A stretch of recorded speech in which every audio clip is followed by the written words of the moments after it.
even though it's a party tonight, I want us to all remember what we're here for. We are at war. We are here to support, celebrate Israel, support the IDF, support our guys that are in the front lines in Gaza right now. There's a lot that they need. There's a lot that we've been giving them, and there's a lot we're going to be continuing to give them. So tonight's event is to support them, to continue to support them, because we know we're going to be in this for quite a bit of time.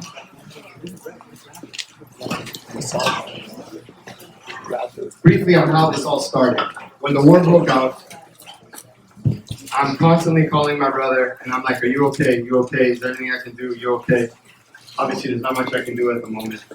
2 days later, I'm like, are you okay? You okay? Yes, I am. I'm going to get supplies for some of the soldiers. They don't have a lot of things, socks, underwear, this, that. If you want to give me a little bit and I'll go get some, let's just do that because they really need some things. I'm sitting there and I'm like, this doesn't make sense. I put together a message, text message, I send it out to my group chats, to my friends. All of a sudden, ding, ding, ding, Venmo, Venmo, Venmo, Venmo, Venmo. It just doesn't stop. In minutes, 8,000, 9,000. I tell Shire, here's 8,000. I hope you can go do what you need to do. Great. And then I send it to Shire. Do the same. Shire, do the same. Within weeks, we're at 200,000 from all of our friends and family that are. Thank you to all of you. Because we have done so much for them. We have done so much for them as they're doing so much for us, and we're going to be continuing to do so much for them, hopefully from this event and continuing going on. I want to read one quote that I read the other day. To be a Jew is to be a part of the most remarkable story ever lived by any people, covering more countries, more adverse circumstances, more triumphs and tragedies than any other story. Every one of us has a chapter to write in that story and hand the book on. That is what it is to be a Jew. I believe right now, this is our time, our chapter, to make sure we do whatever we can to win the war, to defend our country, to continue this going. This is our time. Because we have a strict schedule, at 9:30 sharp, we have Major Jerome Spielman. You've probably seen him on CNN or Fox News all the time. He's going to give us a live update. After that, we have a live update from the Nachal Brigade in Gaza. A few words from my brother, Shahryar. We have a special singer here tonight as well, but I'd like to introduce my beautiful wife to sing Hatikva for all of us. Before we go, no, I have no voice.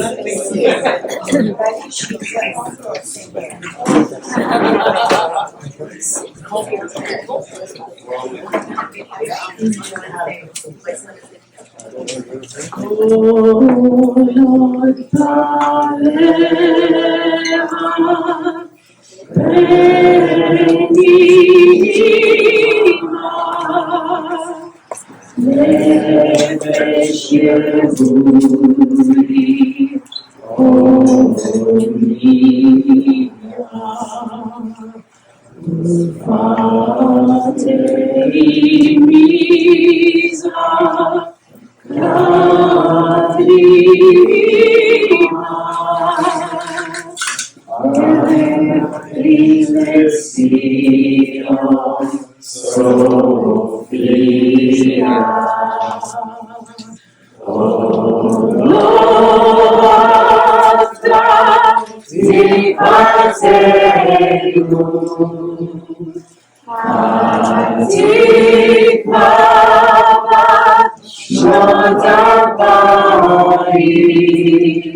So,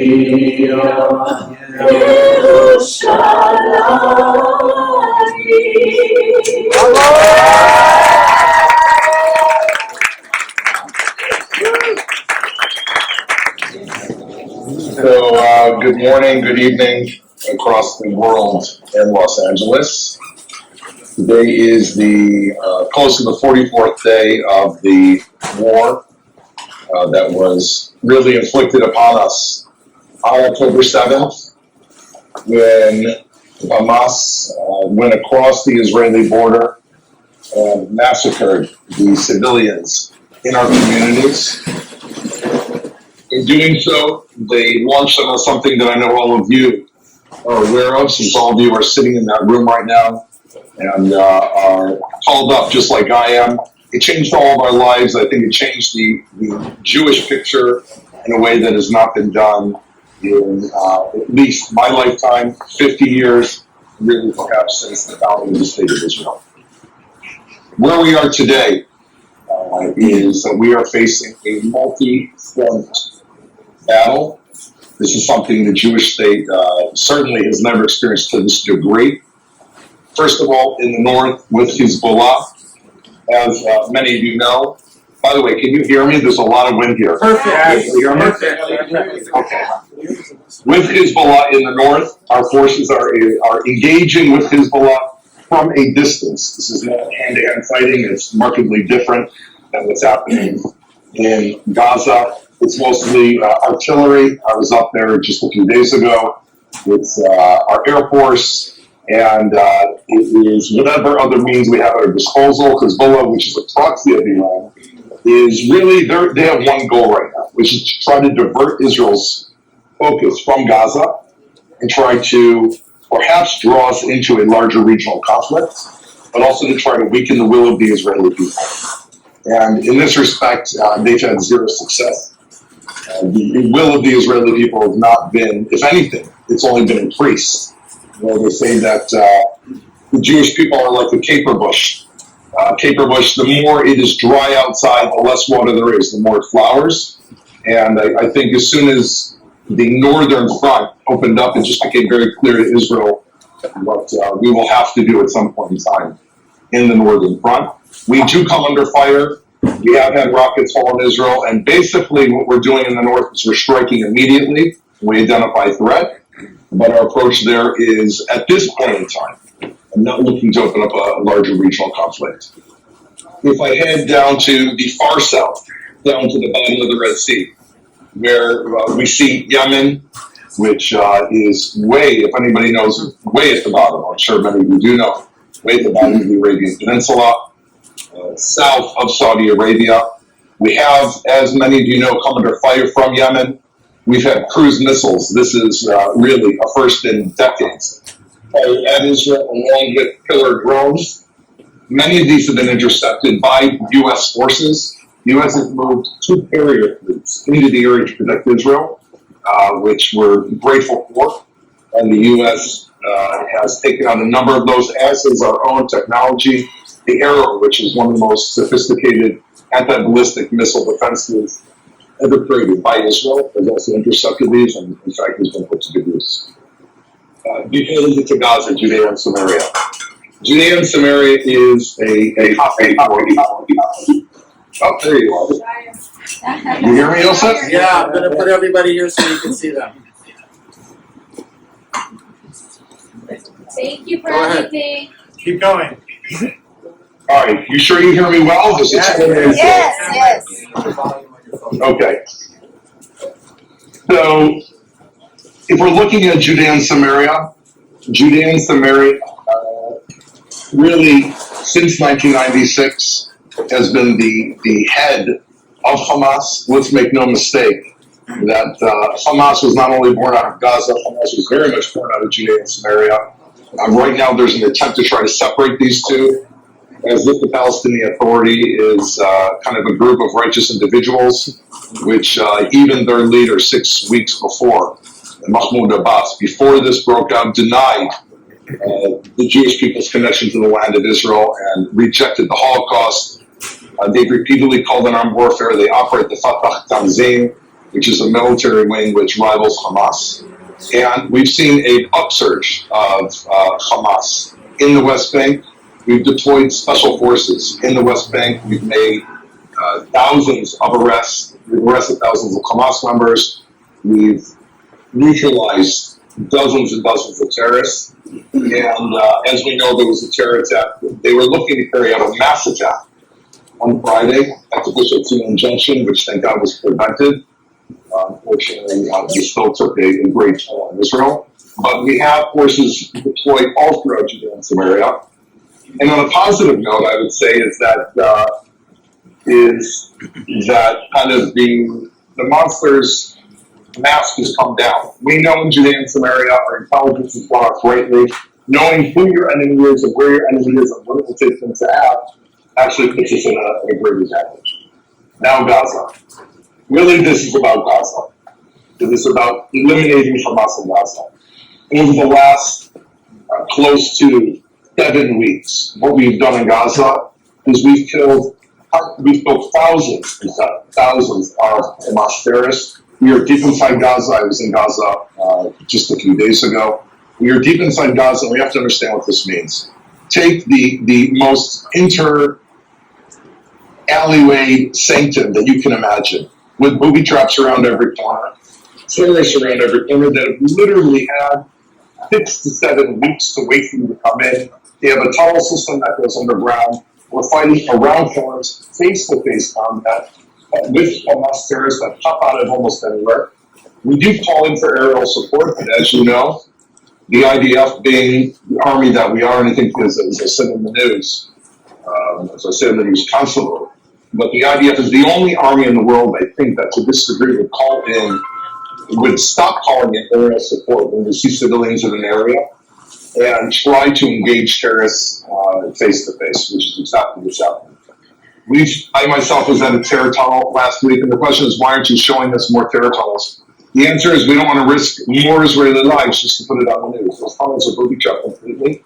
What we do is we lower dynamite and other explosives down inside the tunnel, and we collapse them. You can picture a maze underneath the ground that's spread out in various areas. We are collapsing and destroying tunnel after tunnel, and over time that maze gets smaller and smaller and smaller and concentrates Hamas in more and more areas that we are able to identify. That's the way that we're approaching this. They want to draw us into the tunnels, and we're avoiding that as much as possible.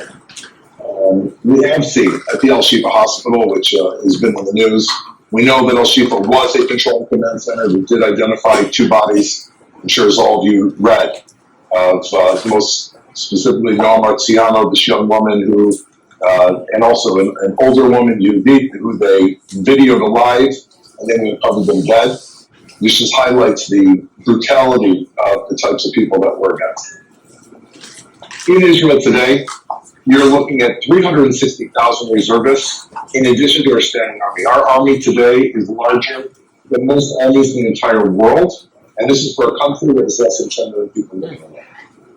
I would say the difference between now and the Holocaust is during the Holocaust, the Jewish people were helpless to help our brothers and sisters that were stuck in Europe. There were attempts here and there, but for the most part, we had no power, we had no strength.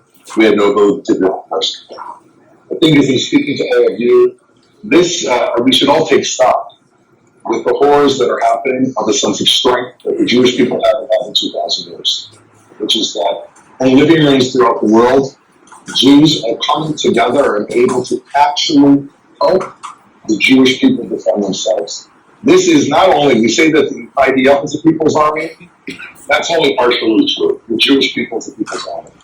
And the support that is happening and the needs that are being met by the soldiers in these living rooms throughout Israel is going to go down in history as a moment when the Jewish people completely came together across the political spectrum and did what they could in every place that they could so that IDF soldiers would stay safe. I can tell you when I visit these soldiers, they're covered with sand, they're covered with dirt, but their eyes are shining bright. In Gaza, wherever they are, they're so dedicated to getting this job done that it is truly remarkable. No one in Israel, I have not met anyone in Israel, except some of the hostage families, and even them, I'll tell you in 1 second, that does not want to finish this to the end, I will tell you, without mentioning your names, one of the very well-known hostage families took me aside a couple of weeks ago. I was with the foreign minister. We were briefing them, and the mother, they're running a campaign. Quotes for each and they told me. The mother took me aside and said, "I want you to know something." And so I know that the hostages, I know their priority, but I know that we have to destroy Hamas and Gaza, and I know what that means even for my child. The strength of these people is beyond belief. These got their children, their mothers, their fathers, and sisters, and brothers who come on the same. I want to leave this open for questions, Joseph, if anybody has any questions. We have a couple of minutes. Does anybody have a question for Major Duran? Any questions? There were talks about a pause. Is there any truth to the 5-day pause? Yeah. There were talks about a pause. Is there any truth to that?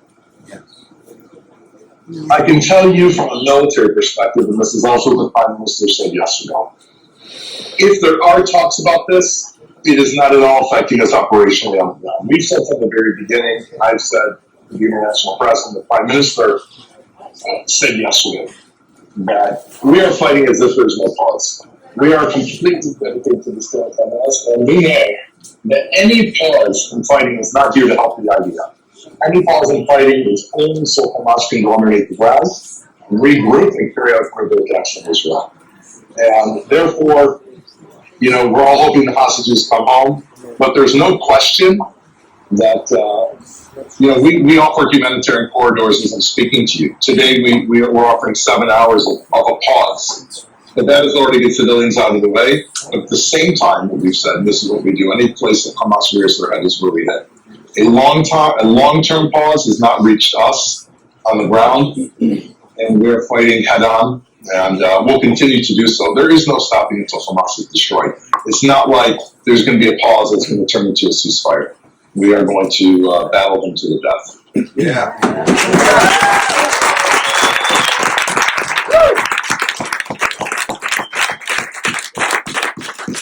So one question is that I understand that about 1 million people are being moved down south, right?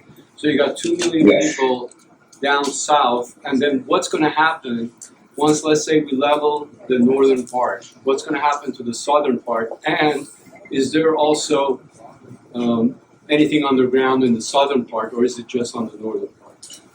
Quick answer, please. Sure. I will just say this, that I was there just a few days ago on the Salah al-Din corridor, watching those families head south. We are going to strike Hamas wherever they are. So Hamas are in the south. Hamas have fled the north and gone to the south. And so therefore, if we want to eliminate Hamas, if they go north, we'll find them north, south, east, west, overseas, wherever they are, we're going to destroy them.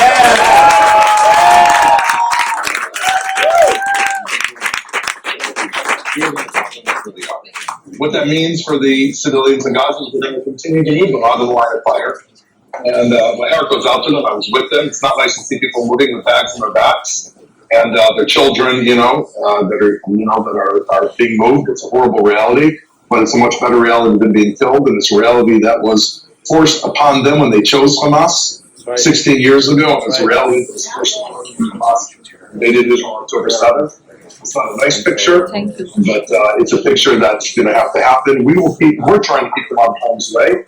And as we know, every second, Hamas is firing on our troops. When I was there, Hamas is firing on our troops who are trying to guard them. So we will move them out of harm's way as best as possible while we have. You got 30 seconds to plug our efforts here. So I got the hostages are. We don't have any more time for questions. What's that, Yosef? I would say you got 30 seconds for a quick plug, and then we're going to our next Zoom. Okay. Well, Yosef sent me a picture of the types of supplies that you are providing to our troops. And I can tell you that every one of those troops, when I see their faces, when those supplies arrive, it's more than just the socks and the body gear and the tactical uniforms, which are keeping them safe. It's the fact that somebody somewhere around the world is taking care of them. And that is, we're helping them both, practically speaking, with what they need, which is desperate at this time because Israel's a small army. We cannot keep up with the curve of well over 400,000 people wide army. and also letting them know the Jews around the world are standing there for them. So I think it's that combination of practical and actually humanitarian. I want to thank you for everything that all of you are doing. Yosef is one of my closest friends. And the reason I'm doing this is many people turn to me, but Yosef is a doer. I've seen him on the ground. I've seen him going to the true stand-hand, and I don't want to say anything negative about anybody else, but I will say that as a person myself, I want to know that this is reaching the soldiers and not only some pop that's going to be told that later. And on the ground, that's exactly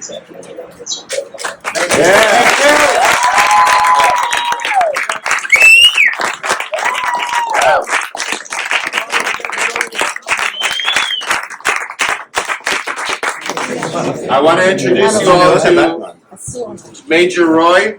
He is in the Nachal Brigade, and I've been working very closely with Major Roy for the last month, and I asked him to give us a little bit of an update from inside of Gaza.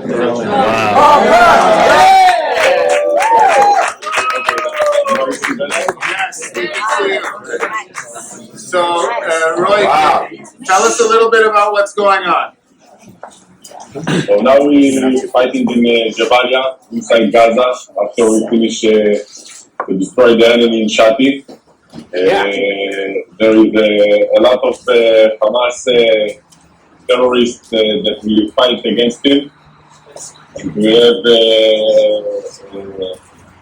we have one purpose to destroy the Hamas and to bring all our people back home, the children, the women, the guys that kidnapped before 14 days ago.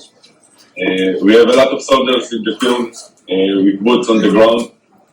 We fight day and night, and we have a lot of problems with our gear that Joseph from the day one help us. If this is with the uniform, the shoes, the vest that there is on me. This is the vest that Joseph give us. Give us a lot of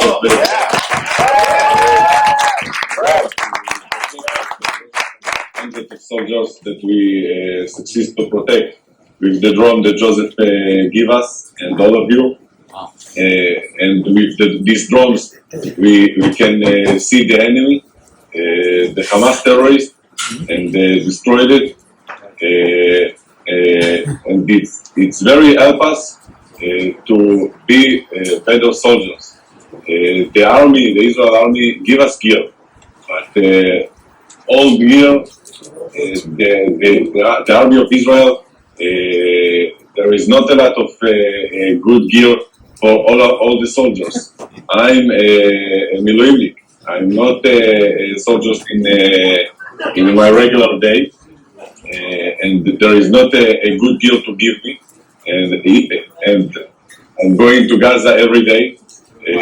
I'm intelligence officer, and I want to say thank you very much. It's very helpful to us to fight when we have a Karami vest and not a regular vest, and we have the right shoes and the right uniform and a drone that it changed the fight and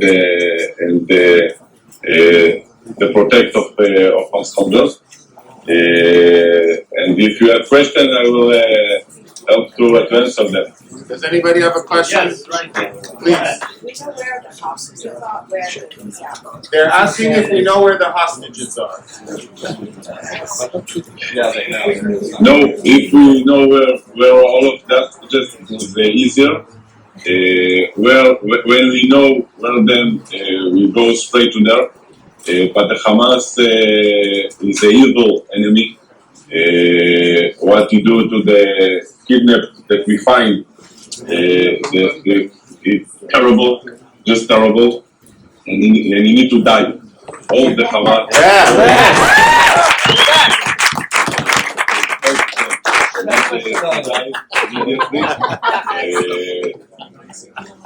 I hope so that in the weeks 2 or 3 weeks we can get most of them. But this is our mission, day or night, to find them. I got Thank you. One more question. Yes, Avichai. So recent polls out of the West Bank and the West Bank, recent polls out of Yesha and Gaza have the Arabs overwhelmingly support Hamas. Are you seeing that on the ground? Are you seeing that in Gaza amongst the civilians who are there that they support or that they oppose Hamas? Did you hear that, Roy? No, you can He's saying ask again you. He's saying that the polls are showing that there's overwhelming support among the Palestinians for Hamas. Is that what you're seeing among the people, the Palestinian people? Do they still support Hamas? The Palestinian people that in Yesha don't support Hamas, but they don't say it out loud. They're afraid. They're afraid from the Hamas because there is a Hamas in Yesha too. There is a lot of soldiers that fight the Hamas in Yesha. One of the units that you, Joseph, helped them a lot. I have a friend there, but they're afraid. They're afraid. But most of the people, I'm in my business work with Palestinians from Yesha, and when I spoke with them, they wanted that the Hamas died and destroyed like we want, but they don't say it loud. We have the same problem with the Israeli Arabs. They sit on the side, they don't say loud and clear that we need to destroy Hamas, but they know if they try to do something, not like before 2 years in Shomor Chomot, now we don't have mercy on anyone. The next Arab that tries to try to destroy the Jewish people, we will kill him immediately. Thank you very much for your time. I know you're very busy. God bless you. Take care of yourself and come home safe. Thank you.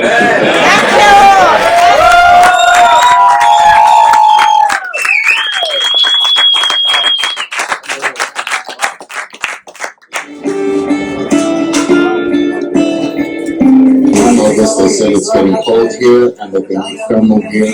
We grabbed every pair of thermal socks that they have. We got all the thermal shirts that they got. We found tactical gloves, everything. I'm going to be delivering it to the Duke of Andes tonight.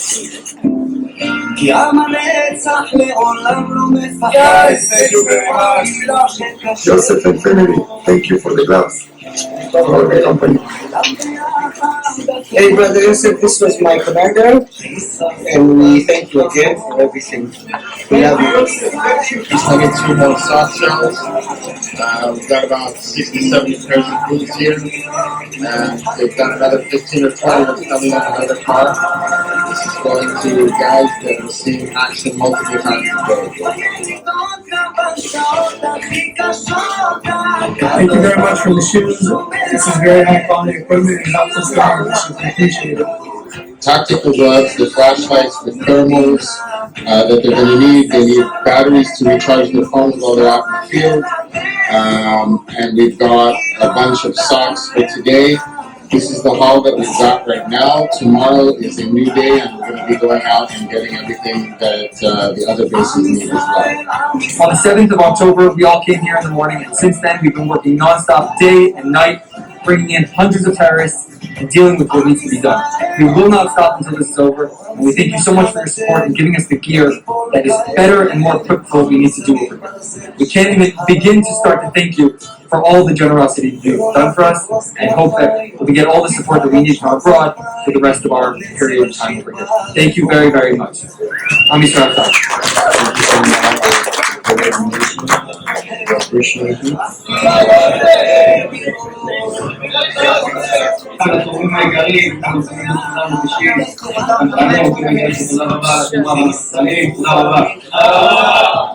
Yosef Yitzhakian, we want to thank you.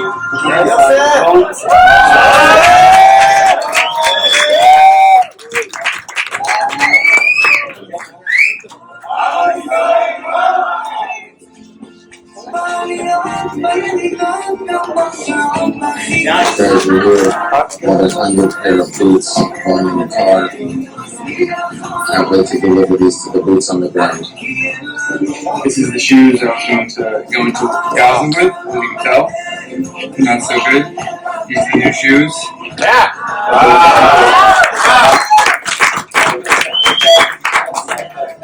I know I look ragged and tired. I barely slept the past week, but I'm feeling good. I'm feeling confident. We're equipping our boys and our girls out there, and we are going to win. Thank you for Israel.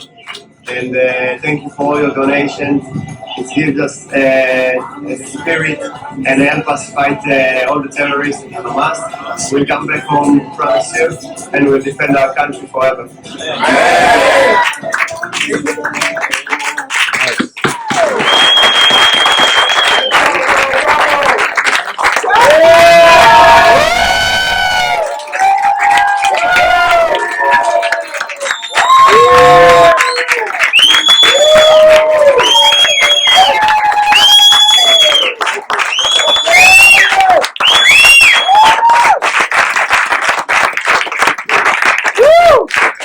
Doc, I never thought I'd get a slow clap in my life.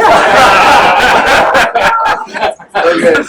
I was going to do this at the end, but you're clapping for me. I'm just one of the people that's been involved with this. I want to make a few thank yous before I start my speech. First of all, I would like Dardia and Tanya to stand up.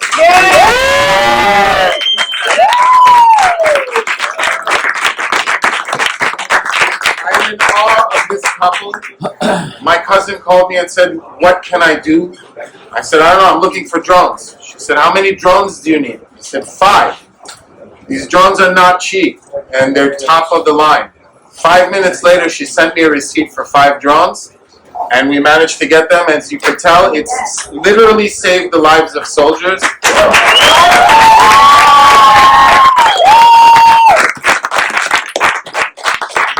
To a military supply place somewhere over here. She bought a bunch of vests. Anything we've asked for, she has been the first one to step up and do it. Tanya and Dardia, thank you so much. You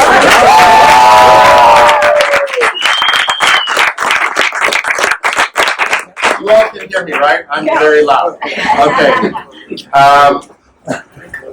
October 6th, the day before the massacre, the tension in Israel between people was insane. Left against right, religious against non-religious. It was, unfortunately, a very hateful situation. I have a friend who wears a kippah, and he was in Tel Aviv the week before all of this happened, and somebody came up to him and said, "You don't belong here in Tel Aviv." And he was very offended. Obviously, he said, "I belong everywhere in this country." October 7th, as you know, in my opinion, is one of the darkest days in Jewish history. And that's saying a lot, considering we've had a lot of dark days. However, on October 8th and afterwards, I wish you could see the unity and the love and the strength that everybody has showed. It is absolutely magical. And the people have come together as one. There is no more division. There is no more you and us. It's all one. Everybody is together with one goal and one purpose. And the love, it's just, you can feel it everywhere. My brother told you that the day after this happened, I got a call from my neighbor. He said the base that's just down the street from us, there's a Duvdavan base. They're the ones that fight in the West Bank, Yehuda and Shaman, who they've captured thousands of terrorists and probably killed hundreds, if not more. They need stuff. They left their homes. They didn't bring anything. They don't have towels. They don't have toothbrush, toothpaste, nothing. So we went and loaded up everything that we could. And I told the guys when we got there, who were very appreciative, whatever you need, call me. The next day I got a phone call. I need X, Y, and Z. And then I got another call from somewhere else. They had heard we had been helping. Hey, we heard you're helping out. We need some stuff. Well, what do you need? and it just snowballed from there. The guy you saw in Gaza, Major Roy, he calls me. I don't even know who he is. He says, I need 100 watches. I need 100 battery chargers. I need 100 sweaters. I need 100 this. I said, okay, you got it. I've never met the guy. I met him somewhere, gave him all the equipment, and I said, where did you get my phone number from? He says, somebody in San Diego got your number from somebody in Los Angeles, so I called you. And that's how it's gone. And I've had the privilege to work with about 15 different units, maybe more. I've had dozens of soldiers come to my house to pick up gear just as individuals. And the phone calls and the requests don't stop coming in. On Shabbat, I received a request 2 days before Shabbat, or 2 days ago. Somebody from Oketz got in touch with me. Those are the K9 units. They have a big request that they want from me. So when the money that we raised ran out, I started telling these guys, I'm sorry, I don't have any more money to give you. I'm sorry, I don't have any more money. And then it started feeling really bad after a few days. So I said, we need to do something. We need to make sure that we get these guys the gear that they want. A lot of the questions that people ask me are, well, why isn't the IDF providing? And as Doron told you, nobody was prepared for 300,000 reservists to come in. A lot of the gear is old. A lot of the gear is not up to standards, and a lot of them simply don't have anything.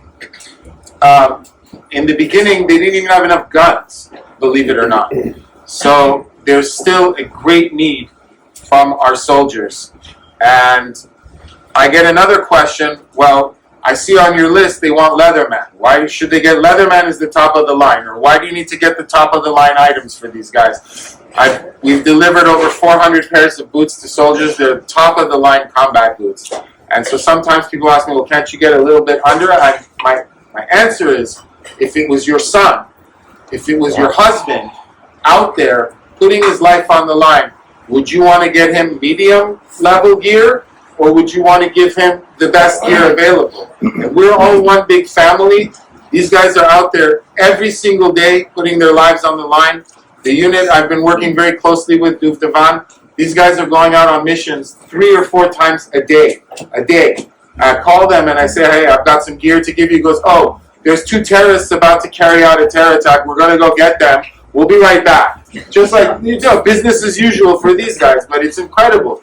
They're putting their lives on the line. These guys are deep inside of Gaza, the Nachal Brigade that we're working with. We've given stuff to Golani, to Givati, to Tzanchanim, several other units. So I'm asking you tonight, please, be uncomfortable. I know everybody here has done something. Everybody has given of themselves. Everybody in Israel has given of themselves too. The country's come to a standstill because 300,000 people have left their jobs.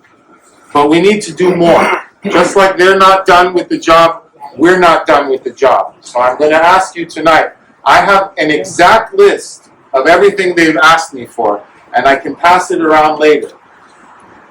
The total of what I currently have on request is about $200,000 worth of equipment.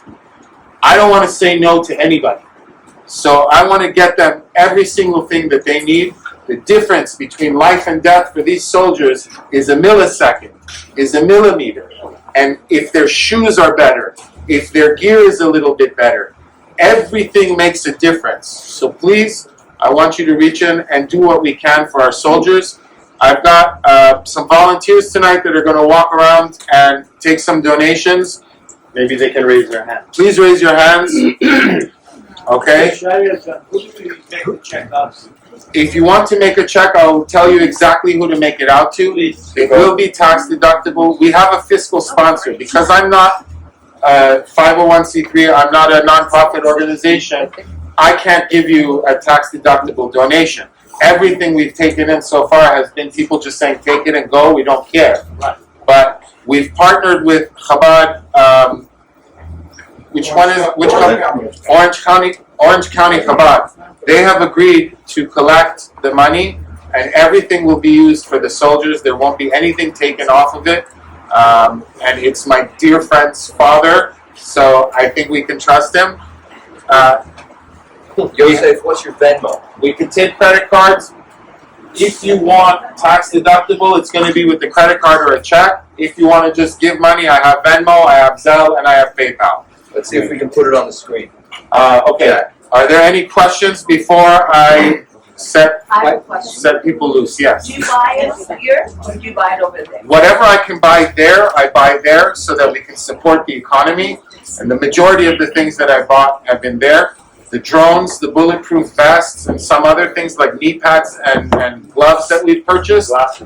And the glasses. Tanya and Bardia have also purchased 130 pairs of ballistic goggles. I want to show you a picture actually. Just so you can have an idea of what's going on here. I got this picture from Duvdevan. They said we don't have proper eye protection, and some of the guys got hurt by shrapnel. You can see this picture, yeah? Yeah.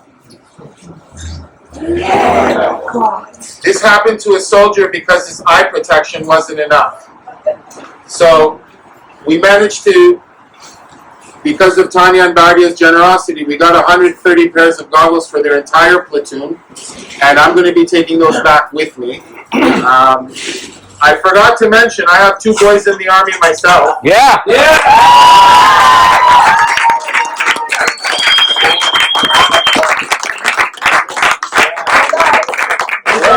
These are my heroes. They are in the Nachal Brigade, the same as Major Roy is in, and they're going to be finishing up their training in the next few weeks. I hope they never have to see combat. Amen. But I know that they will be ready if, God forbid, they do have to. Are there any more questions?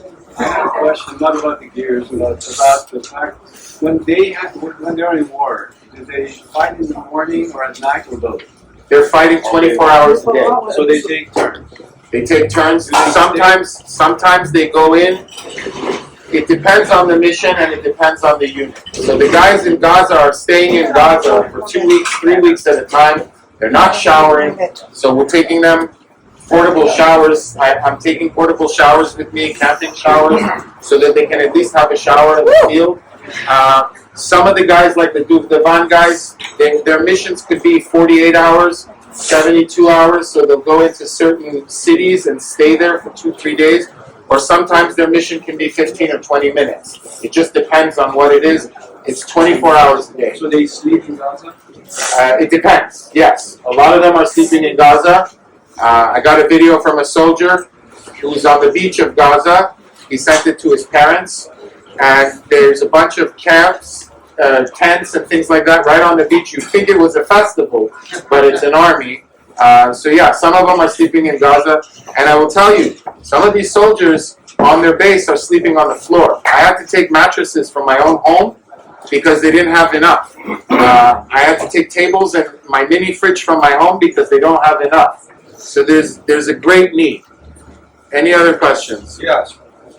Is the Chabad representative here? His son is here. Okay, and could Yoni? yeah, identify a website? Yeah. Yeah, we built a website where we could make a contribution or donation after tonight and ask some of our friends also who want to participate. We set up a website. I'll let Yoni answer. It's loveisraelisoldiers.com. You can go there and you can make your donation.